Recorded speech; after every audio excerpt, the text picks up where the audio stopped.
Hi friends, today I wanted to share with you 3 things that I use personally to make my montages better in Premiere Pro. But first, holy crap, it is snowing outside.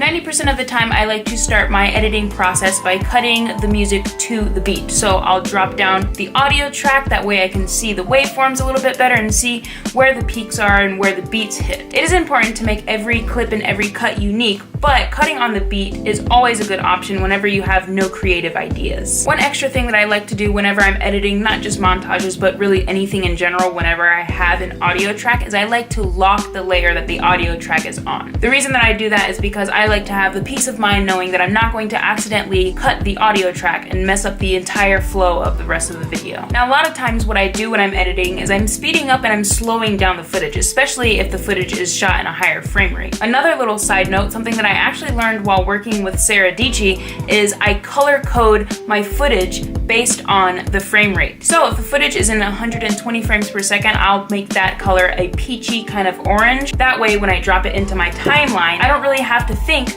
about how fast or how slow I should make that clip, because I already know if it's 60 frames per second, I just slow it down 40%. The way I get to the module, I guess it's called, to slow it down actually brings me to my second point, which is clip speed / duration. The key command for speed duration is actually Command J for me, but it might be different the way that you have your key command set up, so you can always right click and then just scroll down, click speed duration, and then you are in this little box. So speed and duration is actually pretty self-explanatory. You can just speed up or slow down the footage by increasing the percentage right here, but you really start to get creative when you start to play around with things like frame blending. I personally really like to use frame blending. I use it for primarily 2 different reasons. The first one is to exaggerate a meme, I guess. So one thing that we do quite often is if typically it's James, does something completely absurd or weird or dramatic, I'll actually slow that clip down like 20% or so, put some frame blending on it, and that makes it kind of like a slow motion, like you're in a daze, and it just makes the meme part of the joke way more funny than just if I slowed it down and like zoomed in or something. This is it. Make no mistake where you... Is that right? That is so right. Can you show an example? I like to build houses out of popsicle sticks sometimes, and sometimes I don't get the alignment just right. What are we talking about? We're talking about when like I use frame blending to like slow down, like when you go, this is it. Oh. Sometimes I build a house out of popsicles.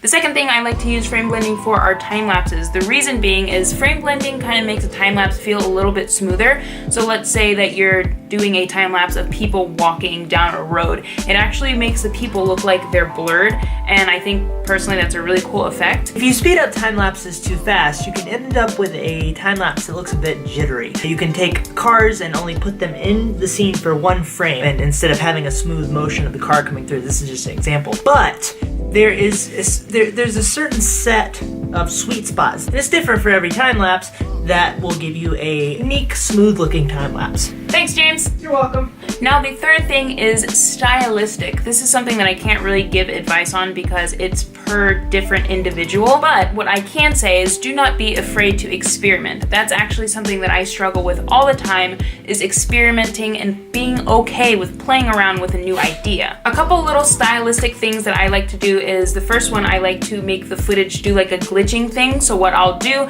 is I'll find 2 frames wherever I see that something pretty interesting is going on in the video. I'll cut those 2 frames out, I'll copy it, and then I'll like paste it 5 or 6 or maybe 3 or 4 times. Just feel it out. Some people like it to glitch longer. I personally like it to glitch just a little bit and then kind of go on with the video. And then the other thing within the realm of glitching is I'll do the same, like 2 frames of interestingness, copy and paste, and then every other clip I'll go into the speed duration and then I'll reverse the direction of it, and it makes it seem like it's going But like I said, don't be afraid to try new things. Don't even be afraid to emulate new things, because really, if you think about it, nobody really owns any part of creativity. Some people may do more of one thing. So for example, Casey Neistat does time lapses and then he zooms into time lapses, but he doesn't have that copywritten. So feel free to try that, because if you don't try it, then you may never find the thing that is uniquely yours. So here are my thoughts on emulating or copying other people. You will copy other people whether you mean to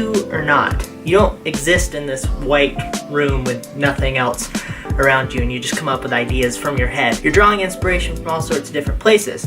I think the best way to create a style that is uniquely yours is combine your own internal vision for things with a plethora of different people and inspirations to copy from. Let all of those influences be a part of what you're up to. Have an influence board, an influencer board. Have an influence ecosystem in your brain. That you're pulling from all different directions. Sometimes you're taking a little bit more directly from this particular person. Sometimes you're taking vaguely from the snow outside. There's a beautiful tree in the distance. And you try to edit like a tree. And then you try to edit like that tree would edit a video, which is just you just sit there.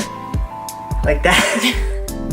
Those are my thoughts. So with all of that said, thank you guys so much for watching. If you're new around here, that was James. I'm Christina.